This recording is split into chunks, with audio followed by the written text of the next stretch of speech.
Rolly! Grabe. Yun ba yung Kuya Rolly, yun ba yung ulam natin kanina, yung kalabasa? Kahapon. Ganda ng ang ganda ng mga shots. First time ko nakita si Kuya Rolly sa cellphone lang sinante, so natutuwa ako.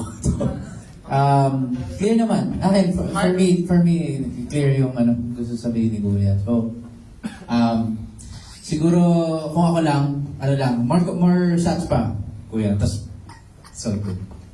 Okay? So, umebs. Yeah. Umebs siya, okay. Amebs. Ang ganda kasi ng shot sa But siguro mga small lang. Pwede kasi to fool your audience more. Di ba, lumili mo, tapos yung dito, pwede tumitingin. Baka pinamawisan, di ba? Parang akala mo talagang Magaling action, ito sa ano yung Pilipinas mga- yan eh. Para lang to hide the fact. Kasi yung shot na to, iniisip may abs to. Predict.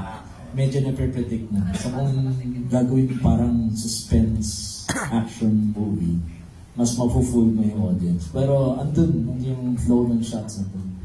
Kasana parang ang ending kuha siya ng dahon. Actually, Ipapahid.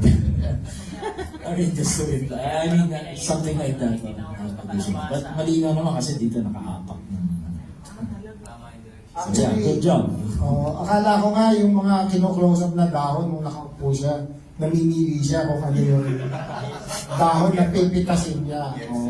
Saka ano yung binubutasan, di ba sila lagyan ng daliri? Or pwedeng ano.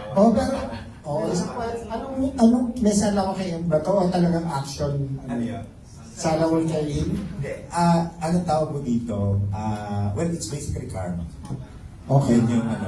Pero ang inano ko, ang napili kong anong tawag mo dito? Sa lower kail, yung ang lumakad ng matuloy kung matinig ni malala. Yun. Ang ganda nung film language. Talagang aral na. Yan lang yung ano ba to? Otherwise, yung mga halaman nga nakatingin ka, di ba, nakaupo ka. Akala ko, namimili ka na kung anong dahon, maliit. Tapos yung uli, may pinitas mo. Parang gano'n ba? Pwedeng i-reveal at some point yung Yeah, depende sa'yo kung ano yung ano mo di ba? Kasi nakikita mo na parang namimili ng dahon, namimili ka ng dahon May maliit, may malaki. Masama yung tanim ko dito. Otherwise, pero yung film language nandiyan. So, congratulations. Maraming salamat. Bago lang ako lumaya, so gusto ko lang itong sabihin. Una, sa dinami-dami nung sa Lawikain, ang hirap mag-isip. Kaya, So ilang beses totoo ko yun. ulikot yung damuhan dyan. Hindi ako, walang pumapasok sa utak ko. Pangalawa, in terms of what to shoot, I consider the givens. So kaya nagulat ako sa mga kaklase natin na pumunta ng Baclaran Church, ng mall, to shoot their stuff. Ako kasi, I'm not to undermine that, pero ang nasa utak ko was, ano yung meron dito na magagamit natin, and ang talagang gusto kong gamitin, I'm really glad that the weather cooperated, yung damuhan. Yun. Tapos, yun, I'm happy that the weather cooperated. Tapos pangatlo, I was ready to do the assignment alone. But if you can call it fate, it intervened. I got to work with Jay Cosubuegra. Jay, please stand. If not for him, although we collaborate without him, I would not be able to do the shots that you saw. So maraming salamat, Jay. Tapos nakatrabaho ko rin si, anong tawag mo dito? Si John Camanua, na who may have sacrificed his assignment for me to be able to finish what you see. So, John, maraming salamat. Galing. Tapos kay Jessie, Daniel, na kahit namumuno siya sa chismisan, siya yung aming stand-in, not for this shoot, but for the other shoots that I participated in. But he would really disappear, forgetting na may trabaho siya sa amin. Nakikichika dun sa San Recon Marites na paligid namin. And then also, to Clarice Tagayo, Clarice, at saka kay Christian, na sana i-share mo sa amin yung BTS, at kung meron pa hong ibang BTS yung shoots namin, we would appreciate it. And then, I just want to say maraming salamat to all our mentors, especially kay Ricky, kasi doon talaga ako may, anong tawag mo dito, nagkaroon ng light bulb moment. At ito, it's because I don't think I want to speak again kasi madaldal ako, but anong tawag mo dito? Okay. Because I was gonna write about. Siguro, I just want to say, I will thank you to Larry and also to our, I'm trying to think kung sino yung kaboses mo eh. Pero meron kang kaboses. I just want to say, I think Raymond, now I understand why you are revered. Sabi ko, nung nakikinig ako sa iyo, nung una sabi ko, iba ito, nakaupo. Di ba? With a voice that doesn't have any highs or lows. Ano yung parang drone.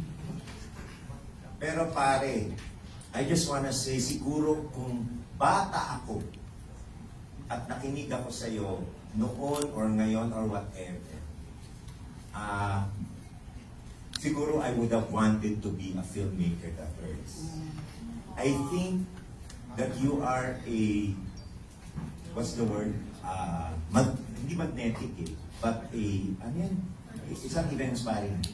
The word is, I don't know, alam mo yung ang lalim ng, yun ang sabi ko nga, I felt so stupid listening to you. You know, some of the questions you were posing to us, I could answer, but some I don't. And I mean like, parang, tangina Rolly, ang tanga mo. You know, these are things that you don't even know that you should, because I've been in this job for so long.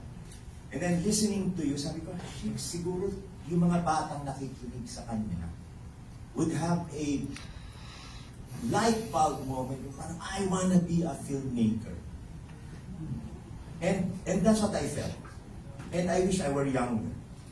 Because, anong tawag mo dito? Basta alam mo yun yung, kung lahat tayo siguro makikinig sa ganung, I mean, it's unfortunate, there are only like 30 participants.